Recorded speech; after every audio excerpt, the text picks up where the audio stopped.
Diambil dari kitab Al-Jawabul Kafi di halaman 87. Ibnu Rajab rahimahullah berkata, dalam kitab Lataiful Ma'arif halaman 75, tidaklah disandarkan suatu kejelekan atau kerusakan melainkan pada dosa, karena semua musibah penyebabnya dosa. Tidak ada yang bisa antum nisbatkan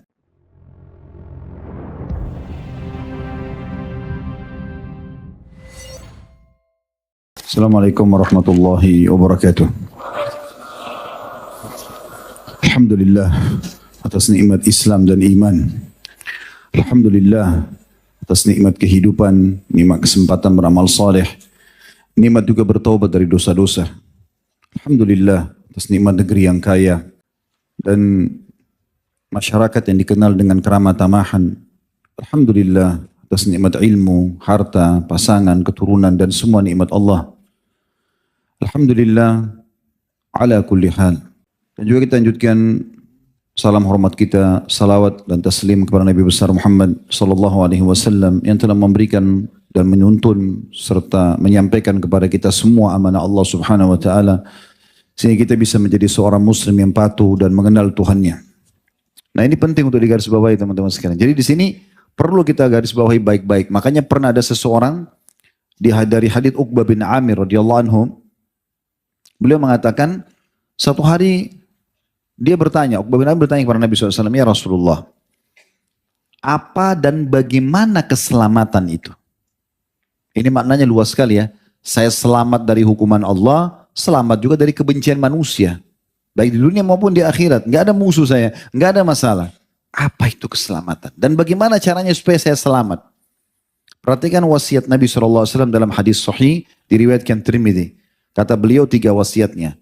Ya saya langsung terjemahkan saja. Jaga lisanmu. Yang keluar ini hanya baik. Seorang muslim yang keluar dari lisannya emas. Tanda kutip di sini ya. Semuanya kalau bukan zikir, doa, nasihat, semua yang baik-baik. Tidak pernah bertutur kata kotor, tidak pernah nyakitin orang, tidak pernah menghina. Enggak. Ini sesuai dengan hadis Nabi SAW, hadis yang sahih riwayat Bukhari Muslim. Man kana yu'minu billahi wal yawmil akhir falyakul khairan aw liyasmut. Siapa yang mengaku, mengikrarkan dalam dirinya beriman kepada Allah, yakin Tuhannya Allah ada dan juga hari akhir, ngejar surga, maka dia hanya mengucapkan yang baik atau dia diam saja. Diam itu betul-betul luar biasa. Kalau kita tidak butuh jangan bicara. Sampai seorang salaf menasehatin seseorang yang lain di depannya mengatakan, ingat Allah memberikan kita 2 kuping dan 1 lisan supaya kita lebih banyak mendengar daripada ngomong. Orang banyak ngomong lebih banyak mendengar. Allah kasih 2, bisa saja Allah kasih 1 kuping, tapi kenapa Allah kasih kita 2 kuping 1 lisan supaya lebih banyak mendengar? Ada seseorang di majlisnya, Iyas Al-Muzani rahimahullah, seorang ulama tabi'in. Dia pernah ada orang di majlisnya sebelah ujung, sudah bertahun-tahun belajar sama beliau, nggak pernah bertanya, nggak pernah ngomong. Iyas penasaran. Dia tanya setelah sekian tahun, semua orang bertanya kecuali Anda, kenapa? Kata Iyas, dia berikan saya jawaban yang saya selalu nukil jawaban itu. Saya jadi belajar dari orang itu. Dia mengatakan, saya mendengar, maka saya dapat manfaat. Dan saya diam, maka saya selamat. Artinya dengar, kalau itu baik kita ambil. Kalau tidak baik ya sudah, kita tinggal sortir aja kan. Kan dengar. Dan saya diam, saya bicara yang penting saja, maka saya selamat. Kita sudah pernah titik beratkan di beberapa dosa yang lalu ya. Semoga Allah selamatkan tentang masalah lisan. Hati-hati teman-teman. Perkataan itu kalau masih di mulut kita, masih milik kita. Tapi kapan sudah antum keluarkan, itu seperti bola liar. Milik orang semuanya. Dan pepatah, seorang penyair mengatakan dalam pepatah yang kurang lebih terjemahan dalam bahasa Indonesia, ini bahasa Arab ya. Terjemahannya dia mengatakan, kalau kau titipkan emas pada orang, pastikan tidak akan bertambah. Tapi kalau titipkan kata-kata, pastikan bertambah. Antum bicara 1 paragraf nih, pesan sama orang, akan jadi 2 paragraf sama dia. Orang ketiga 3 paragraf, orang keempat begitu. Akan kemana-mana. Dan akan menjadi sebuah kebohongan yang sangat besar, kalau sudah orang yang ke-10, orang yang ke-11.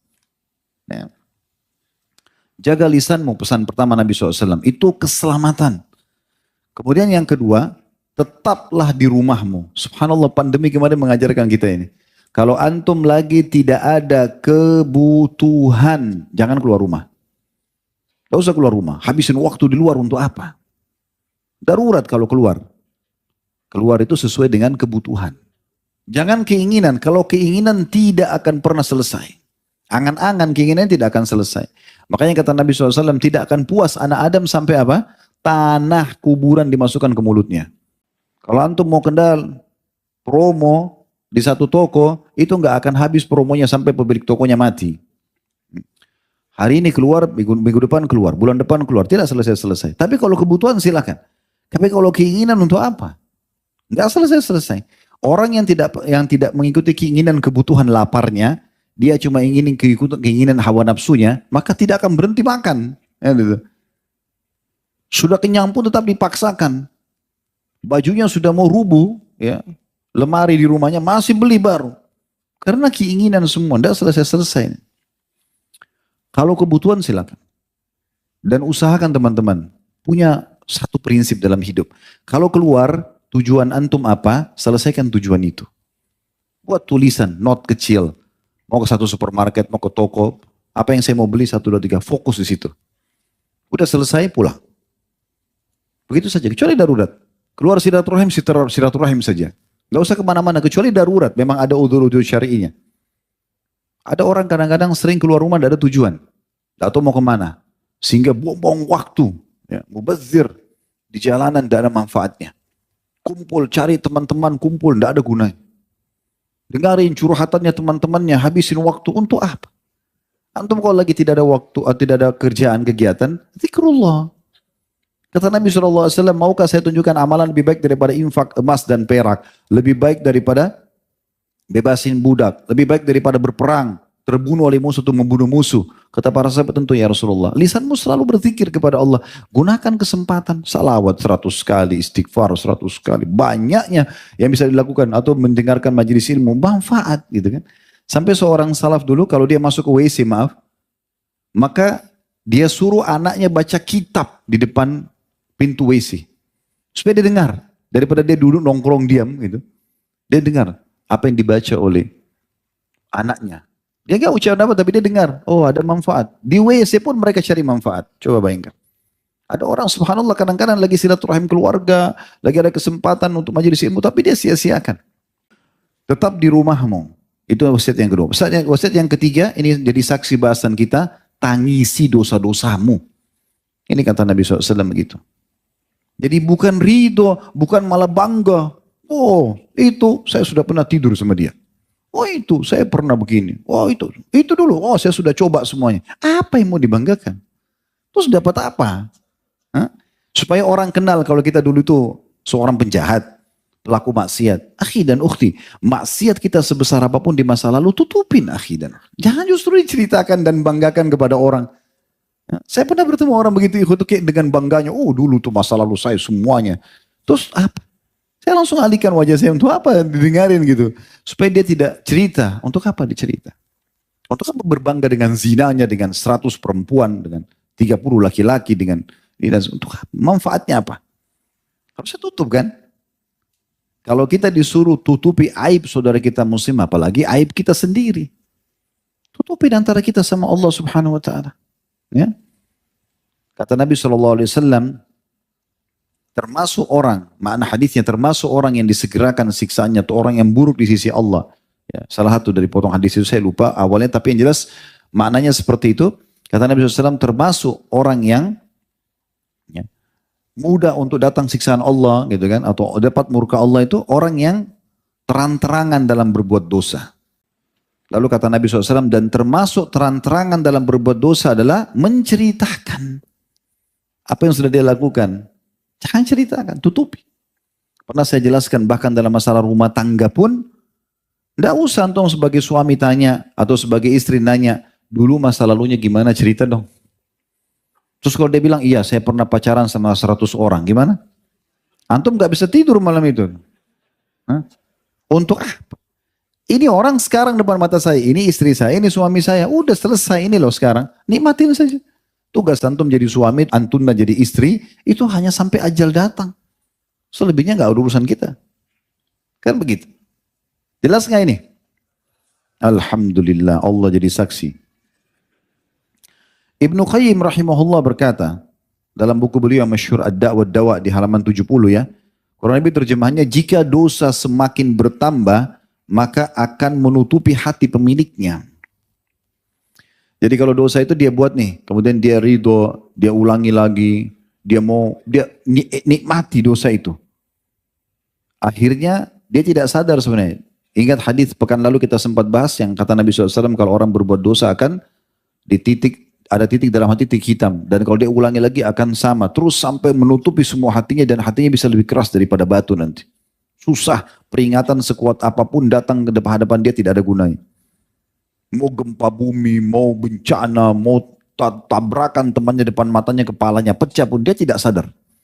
Tapi orang subhanallah yang hatinya bersih, penuh dengan keimanan, selalu bertobat kembali kepada Allah, sedikit saja peringatan Allah sudah langsung mereka kembali kepada Allah subhanahu wa ta'ala.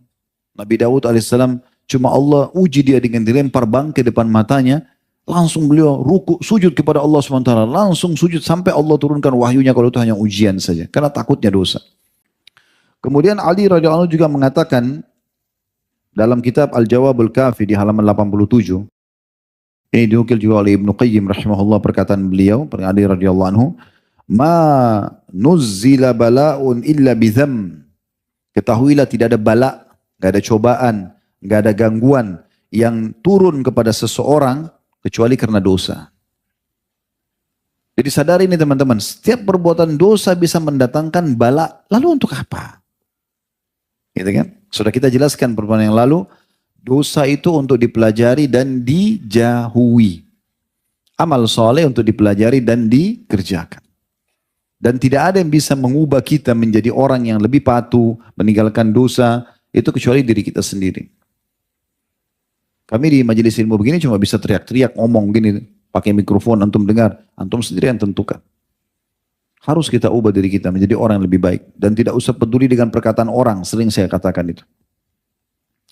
Kata beliau, manuzzila bala'un illa bidham. Tidak ada bala yang turun Allah datangkan kepada seseorang kecuali karena dosa. Wala rufi'a bala'un illa bitaubah. Dan ketahuilah tidak ada yang bisa mengangkat bala, ujian apapun. Jadi teman-teman yang hadir sini punya merasa ada ujian dalam dirinya, antum mau angkat itu, ini wasiat Ali. Dan tidak akan diangkat bala itu kecuali dengan taubat. Itu saja kuncinya.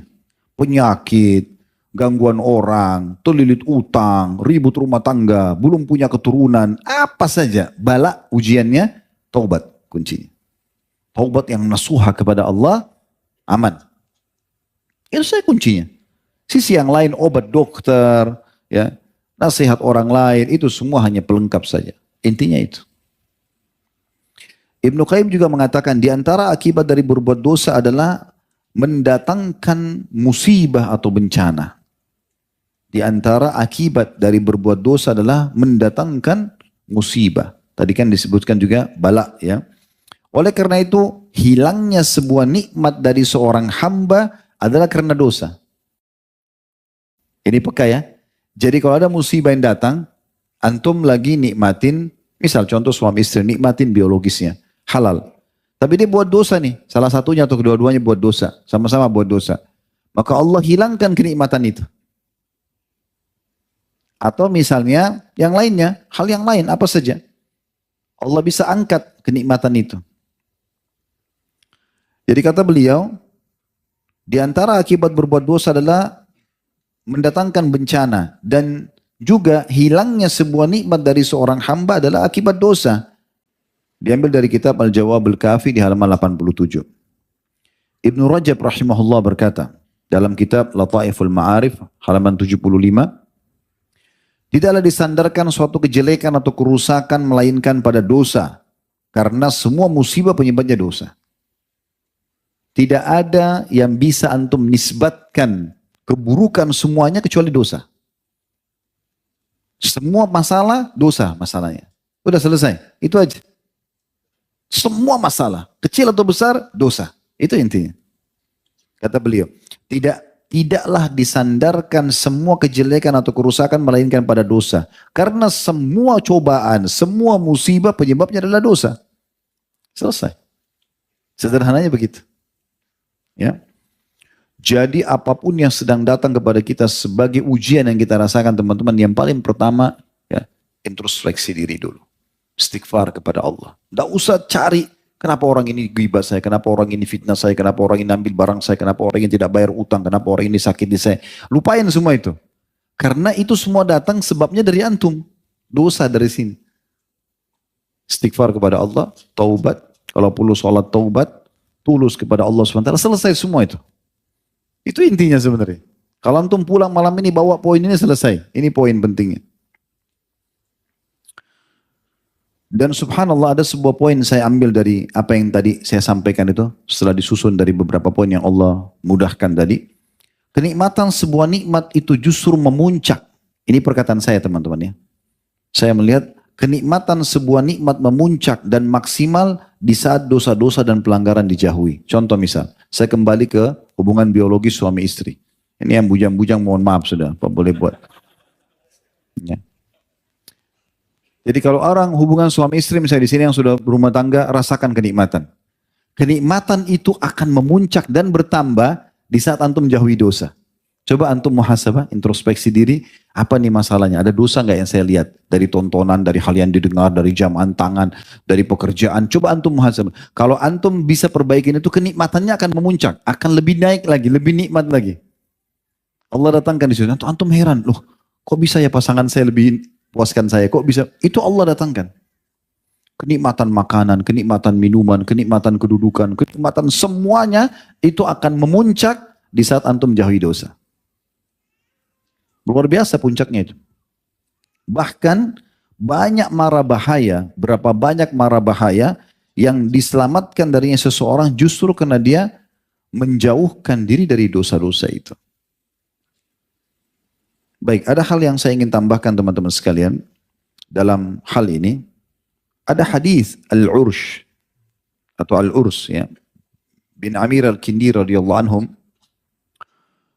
Beliau menyampaikan dari Nabi SAW, hadits ini diriwayatkan oleh Abu Dawud dan juga disahihkan oleh Syalbani dalam Sahih Abu Dawud ya.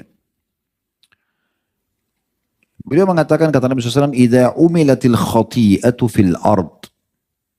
Kalau dosa-dosa itu dikerjakan di muka bumi atau di suatu tempat, kana man syahidaha fakarihaha, maka orang-orang yang membenci dosa yang sedang terjadi itu, atau dalam riwayat lain angkaraha, memungkiri, kaman ghaba anha, seakan-akan orang yang tidak hadir di situ. Wa man ghaba anha faradiha kana kaman syahidaha.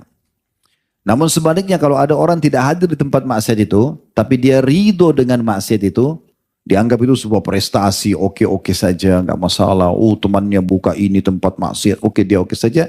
Maka dia juga seperti orang yang hadir dan melakukan dosa itu. Ini sabda Nabi SAW. Saya ulangi ya. Kata Nabi SAW, jika diketahui ada suatu dosa, perbuatan dosa di satu wilayah di muka bumi ini, orang yang hadir di tempat tersebut namun dia memungkirinya. Dia nggak suka. Antum lewat satu tempat maksiat, semoga Allah hilangkan kemaksiatan. Antum mungkiri, misalnya dalam hati saja. Dan kita tidak punya kekuatan tangan, tidak bisa nasihat, dalam hati saja. Dan saya yakin teman-teman, sekian Masya Allah berapa ribu orang hadir ini. Kalau kita semuanya melewatin satu tempat kemungkaran dan kita semuanya sepakat dengan doa saja, ya Allah hilangkan kemungkaran ini. Satu orang diijabah sudah selesai sebenarnya. Dan itu sudah cukup kita lepas dari hisab Allah SWT hari kiamat. Kata Nabi SAW, saya ulangi, jika diketahui ada suatu perbuatan dosa di satu tempat, orang yang hadir di tempat tersebut namun ia membenci perbuatan dosa tadi, dalam riwayat lain ia memungkiri perbuatan dosa itu, maka ia seakan-akan tidak hadir di situ. Dia selamat dari situ. Kalau Allah datangkan hukuman, ya, Allah tanya hari kiamat, dia selamat karena dia pungkiri. Antum lihat pelang iklan kemungkaran, antum lihat orang lagi ciuman di pinggir jalan, oh ya Allah hilangkan kemungkaran. Antum aman sudah, selamat. Namun kata Nabi SAW, orang yang tidak hadir di tempat tersebut hanya saja meridhoi perbuatan dosa itu. Antum lagi nonton TV, ada satu kemungkaran terjadi, orang mabuk-mabuk pesta di satu negara. Oh enak bener, coba saya di sana saya juga ikut-ikutan. tahun baru, mabuk-mabukan, peluk-pelukan, buat maksiat, atau ada tontonan tentang orang di diskotik, apalah. Gitu. Lalu dia ridho dengan itu, dia tidak hadir, kata Nabi SAW. Ya. Dan bila ada orang yang tidak hadir di tempat dosa itu, namun meridhoi perbuatan dosa tersebut, maka ia sama seperti orang yang hadir di tempat itu. Nah ini bahasan kita tentang masalah ridho dengan dosa itu, bahaya sekali. Jadi memang kita betul-betul, kita pun tidak lakukan, tidak boleh kita ridho orang lain lakukan. Kita tidak suka dengan itu, supaya kita selamat. Ada sebuah riwayat Bukhari, Nabi SAW mengatakan, Allah pernah mengutus Jibril alaihissalam mendatangi satu wilayah untuk dihancurkan. Karena banyak maksiatnya gitu. Lalu Jibril alaihissalam kembali kepada Allah lalu mengatakan, ya Allah, sesungguhnya ada hambamu fulan, orang soleh, ada di situ. Kata Allah subhanahu wa ta'ala, mulai dari dia dulu. Hukuman itu mulai dari dia dulu. Karena dia tidak pernah amir ma'ruf, tidak pernah nahi mungkar. Dia mau selamat sendiri masuk surga. Tidak pernah dia pungkiri sama sekali. Dia hadir di satu tempat tapi dia tidak pungkiri. Maka dia sama dengan pelakunya. Allah suruh dia duluan disiksa, baru orang-orang yang berbuat maksiat itu. Coba bayangkan bahayanya itu. Jadi hati-hati teman-teman sekalian. Syekh Abdul Muhsin Al-Abbad, hafidhahullah, ini salah satu ulama yang hidup di masa kita sekarang, Masya Allah, Allah berkahi umurnya. Dan anaknya beliau sudah profesor gitu kan. Profesor Dr. Abdul Razak, yang masyhur, sering datang ke Indonesia juga. Ini ayahnya masih mengajar di Masjid Nabawi.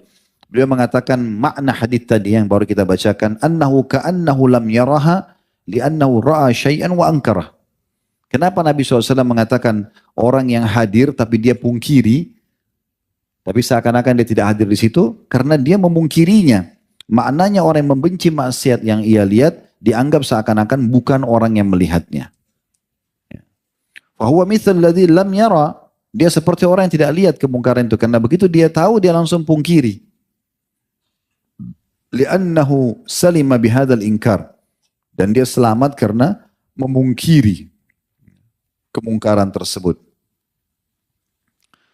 Kemudian beliau juga mengatakan, idza sami'a bi amrin qad hasala wa huwa ghaibun anhu, jika seorang mendengarkan suatu perkara maksiat yang telah terjadi, walakinnahu a'jabahu kana kaman syahidah, tapi dia kagum dengan maksiat itu, maka sama dengan orang yang melihatnya, menyaksikannya. Li'annahu radiya bil amr munkar, karena dia ridho dengan perbuatan mungkar itu. Wa radiya bil amr muharram, dan dia ridho dengan perbuatan yang telah Allah haramkan. Fahuwa bihadzal ridha wa bihadzal farah was surur, maka dia dengan keridhoannya itu dan kegembiraannya itu, lihusulihi ragma gaibati kalladhi hadara au syahid. Dengan kegembiraannya itu, dengan keridhoannya itu, ya, yang dia rasakan, yang dia pertahankan, maka walaupun dia tidak hadir di situ, sama saja kalau dia sedang hadir. Maka ini poin penting sekali untuk digarisbawahi.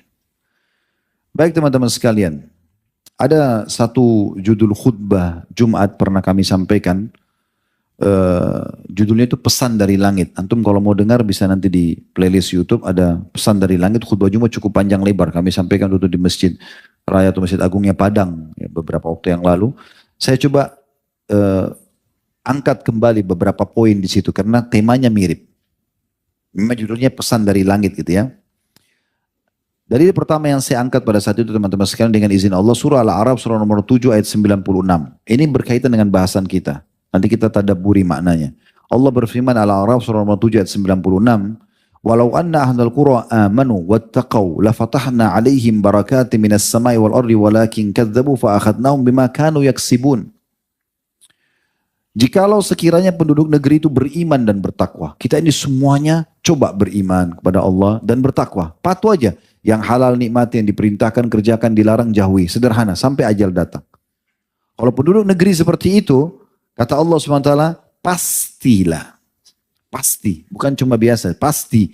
Kami akan limpahkan kepada mereka keberkahan dari langit dan juga bumi. Kecukupan. Tapi sayangnya, mereka mendustakan atau meragukan ayat-ayat kami. Maka kami siksa mereka disebabkan perbuatan mereka. Jadi pilihannya antum beriman dan bertakwa dapat keberkahan atau bermaksiat dapat hukuman. Sudah selesai. Yang mana antum mau pilih? Ya.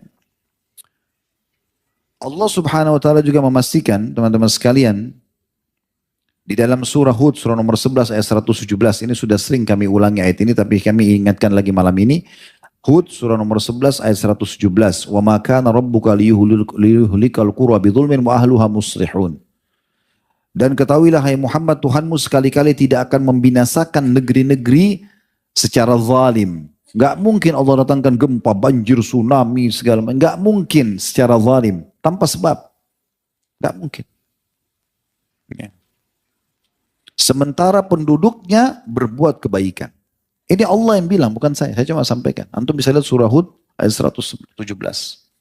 Allah bilang tidak mungkin Tuhan Muhammad sekali-kali, sekalipun tidak mungkin menghancurkan satu negeri, mendatangkan bencana, sementara penduduknya berbuat kebaikan. Tidak mungkin. Artinya kalau antum buat baik, Allah akan berikan kebaikan juga.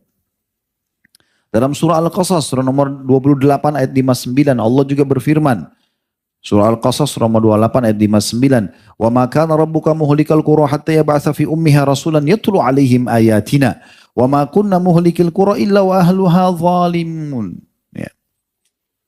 Dan tidaklah ya, Tuhan membinasakan kota atau negeri sebelum dia mengutus di kota atau negeri itu seorang rasul yang membacakan ayat-ayat kami pada mereka. Dan tidak pula kami membinasakan kota-kota atau negeri kecuali penduduknya dalam keadaan melakukan kezaliman atau berbuat dosa.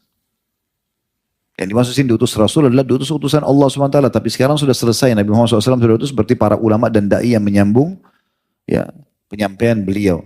Kemudian juga dalam surah Al-An'am.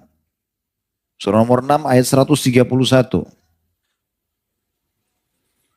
Allah berfirman, "Dzalika allam yakur rabbuka muhlikal qura bidzulmin wa ahluha ghafilun."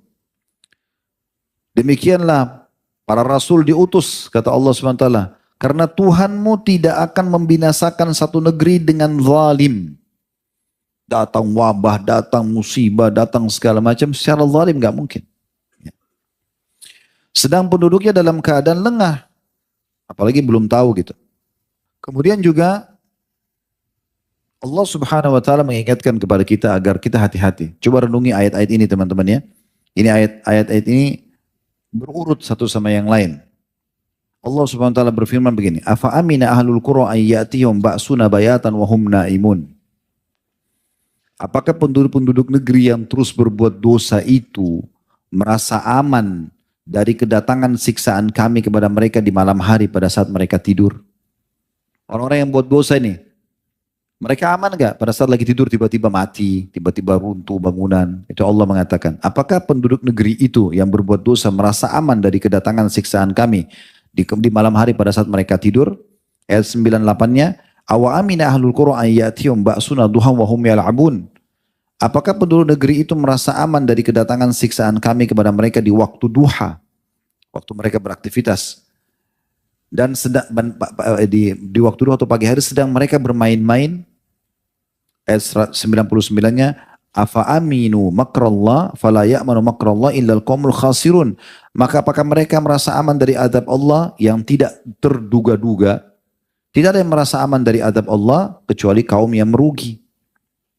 Ayat 100-nya, awalam yahdi lil ladzina yarithuna al-ardha min ba'di aliha allau nasha'u asabnahum binurubin wa natba'u ala qulubihim fahum la yasma'un.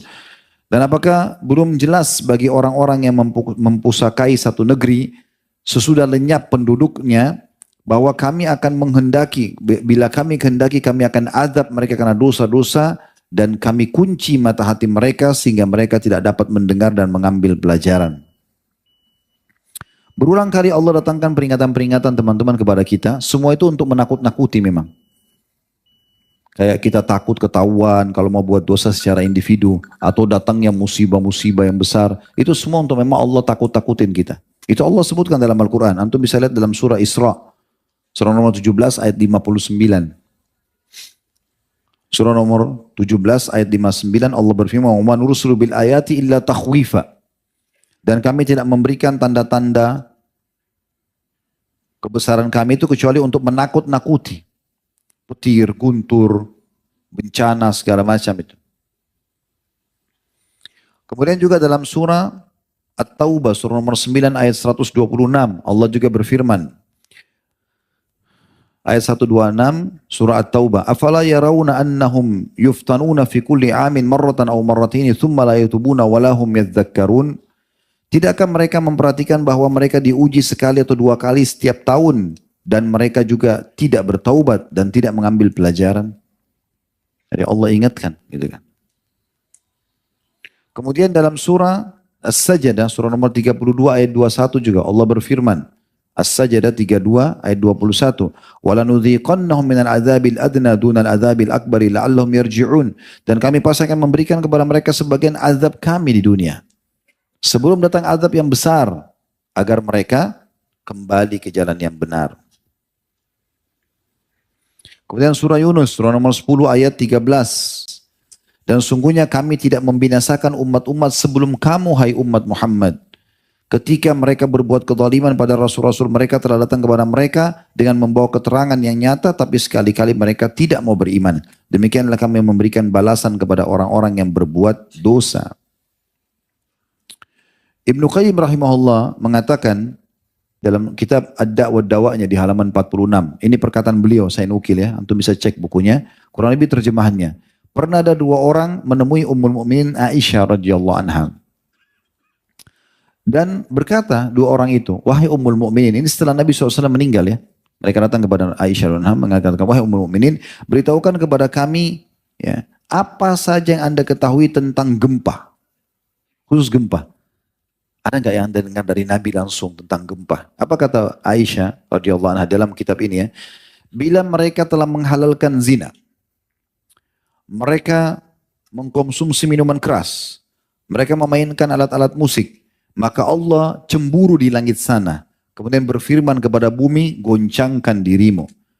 Kemudian jika mereka taubat dan meninggalkan pelanggaran mereka, maka akan kembali aman. Jika tidak, maka Allah akan menghancurkan bumi mereka. Maka Allah akan menghancurkan bumi mereka, tempat bersama mereka. Maka Allah akan menghancurkan bumi dan membinasakan mereka bersama bumi tersebut. Ini perkataan Aisyah radhiyallahu anha.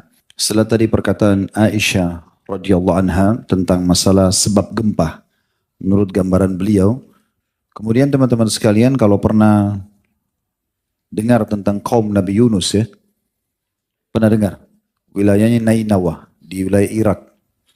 Itu satu-satunya negeri yang Allah sudah datangkan tanda-tanda bencananya, hukumannya, sudah mulai gelap langit, turun hujan, sudah mulai bumi bergetar dan mengeluarkan air. Di saat itu mereka bisa selamat. Satu-satunya kaum yang Allah sudah datangkan hukuman, tapi mereka bisa selamat cuma kaumnya Nabi Yunus. Ada sebabnya. Semua kaum Nabi Lut, kaum Nabi Shu'aib, kaum Nabi Saleh, semua Allah binasakan, hancur. Kaum Nabi Lut ya. Tapi kaum Nabi Yunus selamat. Perhatikan Allah sebutkan di dalam Al-Quran ya. Dalam surah Yunus ayat 98. Surah nomor 10 ayat 98.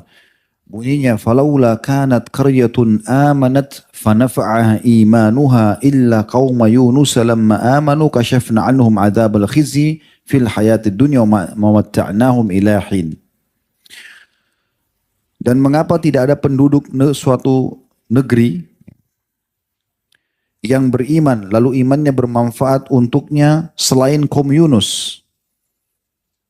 Tak kala mereka beriman, maka kami angkat atau jauhkan dari mereka azab yang menghinakan di kehidupan dunia dan kami berikan kesenangan kepada mereka sampai waktu tertentu.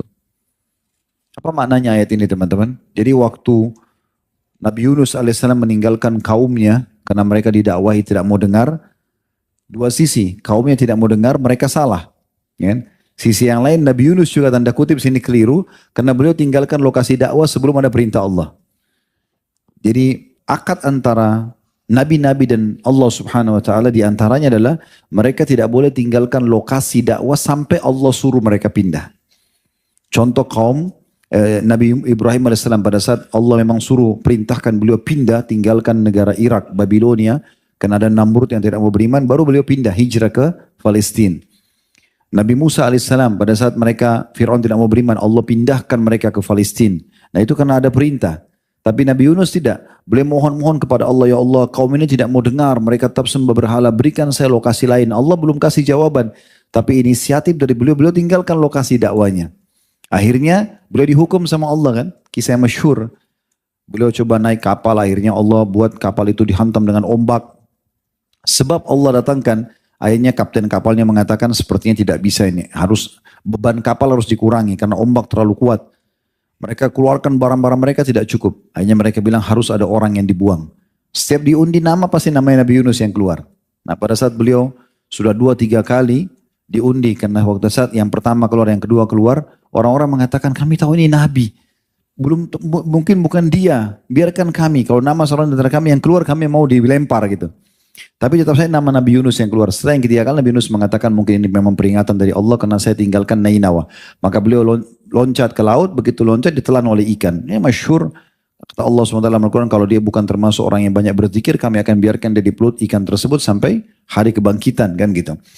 Tapi ringkas cerita kita tidak bicara Nabi Yunusnya. Nabi Yunus SAW akhirnya bertobat kepada Allah, mengucapkan di perut ikan tersebut, La ilaha illa anta subhanaka inni kuntu minadh dhalimin, berulang sampai Allah muntahkan dia dari mulut ikan tersebut, lalu kemudian Allah kembalikan dia ke Nainawa. Tapi negeri Nainawa ini jadi saksi bahasan kita. Jadi waktu Nabi Yunus tinggalkan, Nabi Yunus dihukum sama Allah, kaum ini pun dihukum. Karena mereka tidak mau beriman kepada Nabi Yunus AS. Allah datangkan badai, Allah datangkan mendung, hujan deras. Mereka coba berlari. Seperti umumnya orang kalau mau datang siksaan melarikan diri dari gempa, dari bencana segala macam. Kepala mereka, kalau kita bahasakan kepala suku atau raja mereka di situ, tiba-tiba berakal nih. Dia mengatakan begini, percuma jangan kalian pergi. Dia teriak-teriak kepada kaum yang sedang melarikan diri, jangan kalian. Sepertinya ini yang diancamkan oleh Yunus kepada kita. Coba sekarang, kita semuanya nyatakan diri kita beriman kepada Tuhannya Yunus. Maka mereka rame-rame sujud, mereka rame-rame minta kepada Allah menyatakan beriman. Tiba-tiba pada saat itu, langit berhenti turunkan hujan, cerah kembali, mereka kembali senang, mereka kembali selamat. Ini yang Allah ceritakan dalam surah Yunus tadi. Tidak ada negeri-negeri yang bermanfaat imannya di saat azab datang kecuali Yunus, kaumnya Nabi Yunus. Karena pada saat azab sudah mau datang pun, bahkan sudah datang sebagiannya, tapi karena mereka mau taubat, selamat. Berarti apa di sini teman-teman? Kalau kaum satu negeri bisa Allah selamatkan dari siksa begitu, apalagi kalau kita secara individu saja. Berarti lebih bisa, gitu kan? Walaupun sudah berat siksaan antum merasakan, antum masih bisa kembali kepada Allah dan Allah bisa hilangkan penyakit antum, utang terlilit, masalah-masalah semua akan hilang. Kuncinya tadi taubat gitu. At-Tabari berkata, rahimahullah dalam tafsir beliau, di jilid 17 halaman 478, bahwa pernah terjadi gempa di Kufah pada masa Abdullah bin Mas'ud radhiyallahu anhu. Gempa terjadi di masa itu di Irak.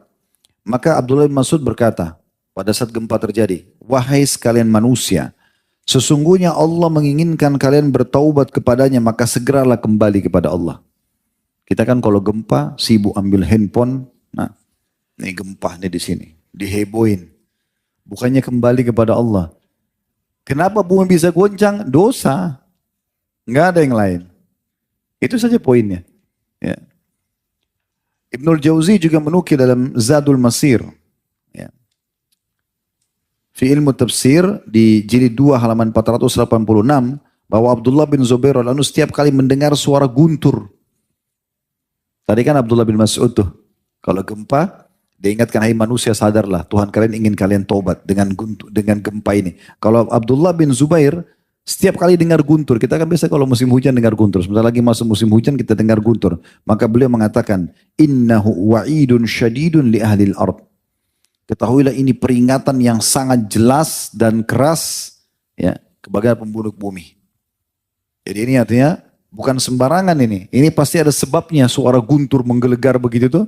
Itu bukan cuma sekedar fenomena alam. Kita bukan orang ateis. Kita orang beriman kepada Allah. Kita tahu ada Tuhan kita yang mengatur semua alam semesta ini. Maka ada sebabnya kenapa guntur itu datang. Abdullah bin Zubair memberikan pelajaran kepada kita. Dan itu disebutkan oleh Ibnu Qayyim al-Jauzi atau Ibnu Jauzi rahimahullah. Bahwasanya ini adalah peringatan tegas dan keras dari Allah yang ada di langit sana kepada penduduk bumi. Harus segera taubat. Kemudian teman-teman sekalian, Ali bin Abi Thalib juga berkata, yang aneh adalah ada orang yang binasa padahal bersamanya keselamatan.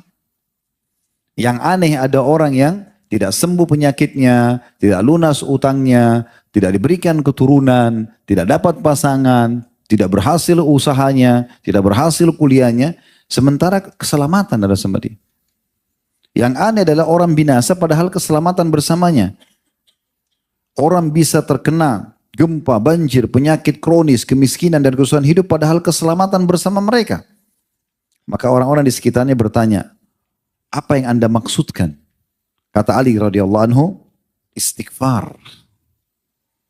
Itu keselamatannya. Jadi semua permasalahan kalian kembali ke satu, dosa. Istighfar kata kuncinya. Taubat kata kuncinya.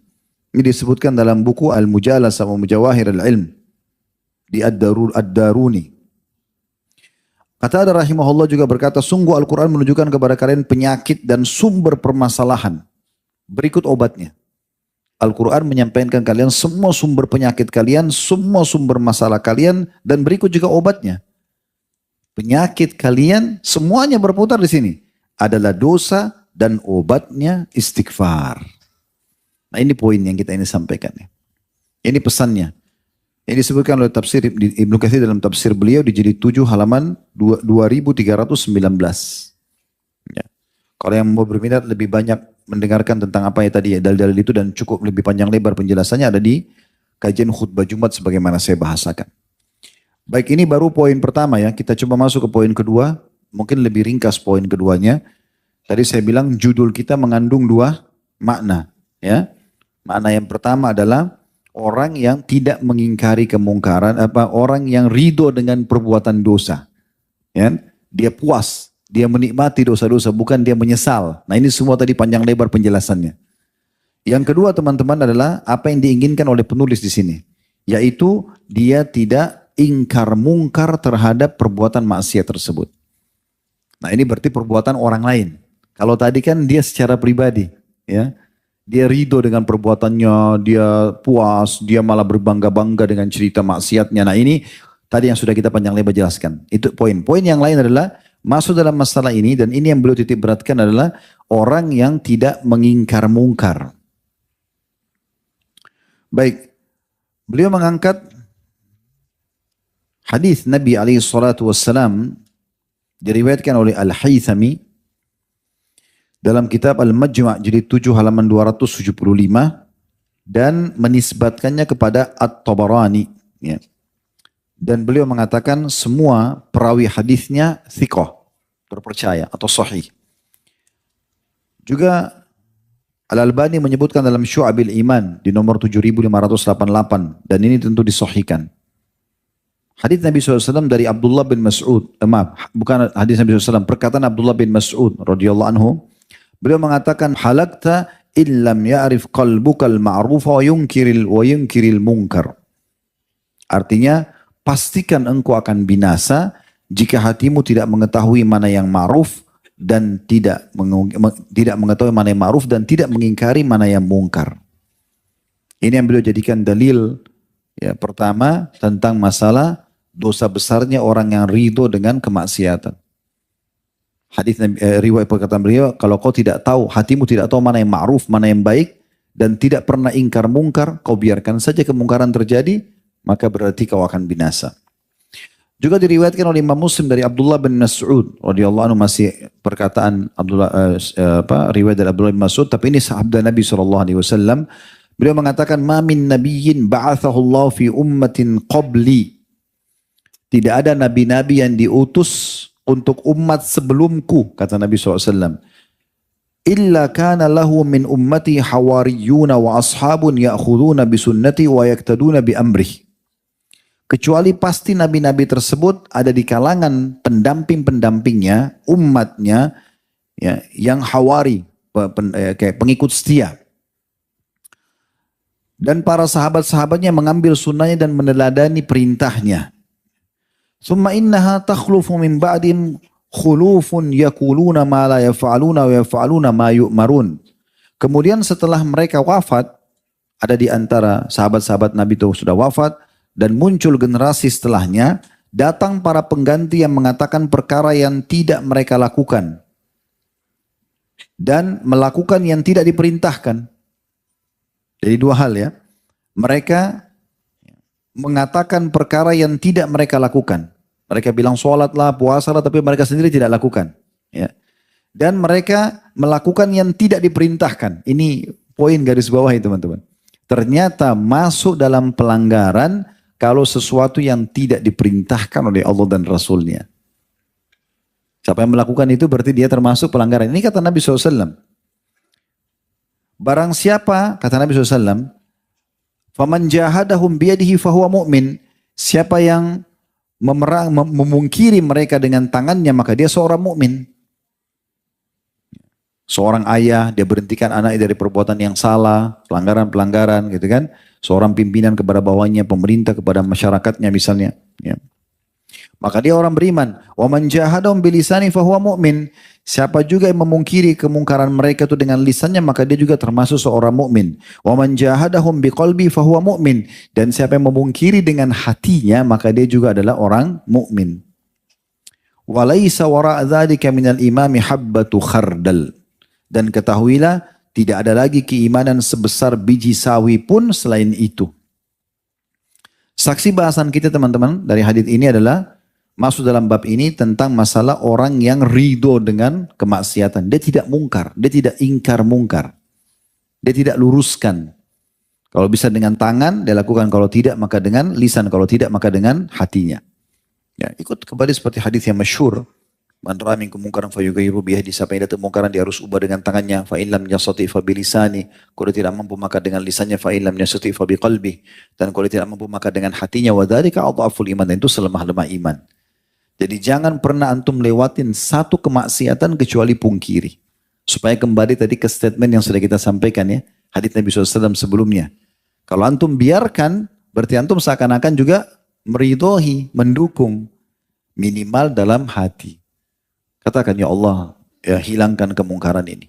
Gitu kan? Supaya antum lepas dari tanggung jawab di sisi Allah Subhanahu wa Ta'ala. Apalagi amar ma'ruf nahi mungkar ini yang wajib yang pertama.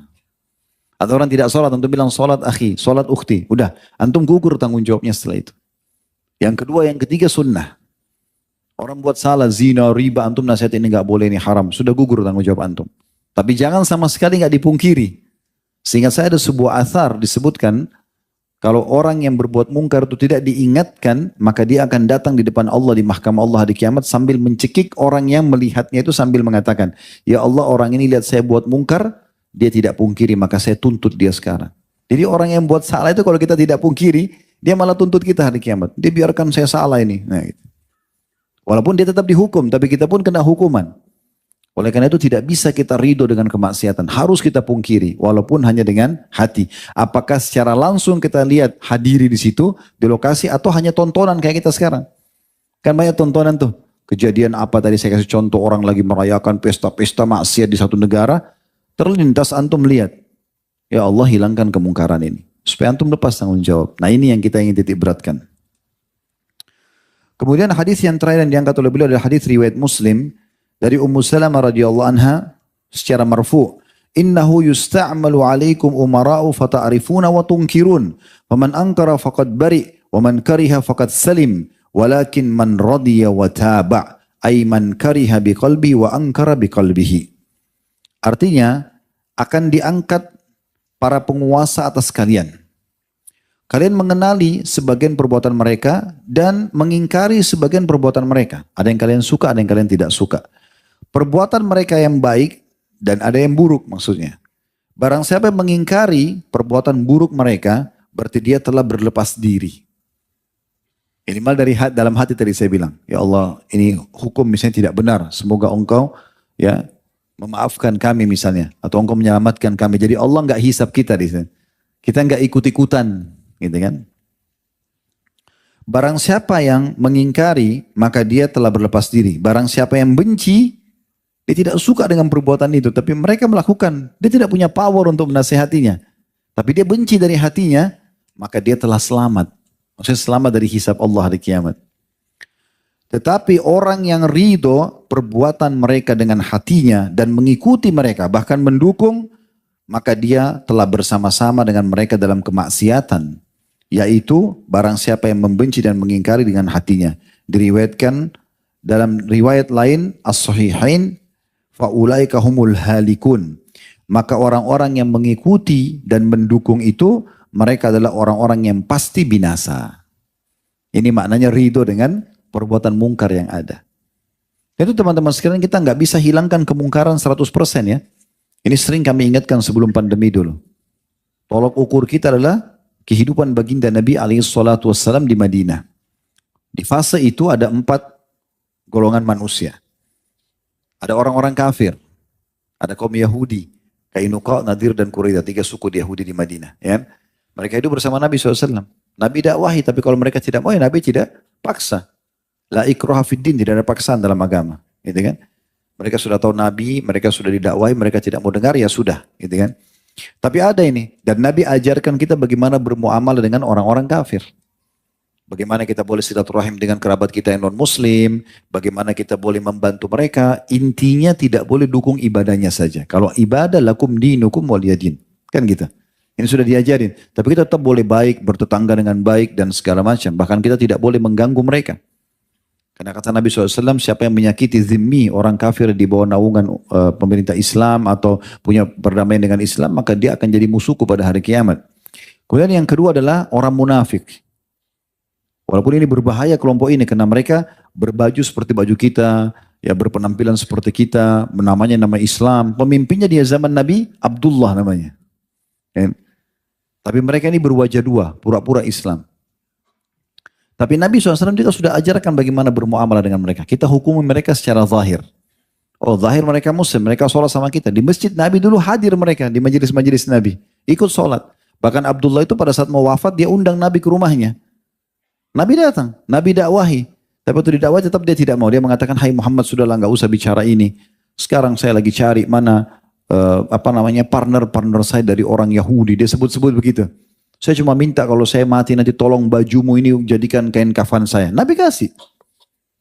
Tapi tidak ada manfaatnya buat dia gitu. Dan setiap kali ada orang munafik yang ketahuan, dan ada sahabat yang mengatakan, ya Rasulullah izinkan saya penggal lehernya.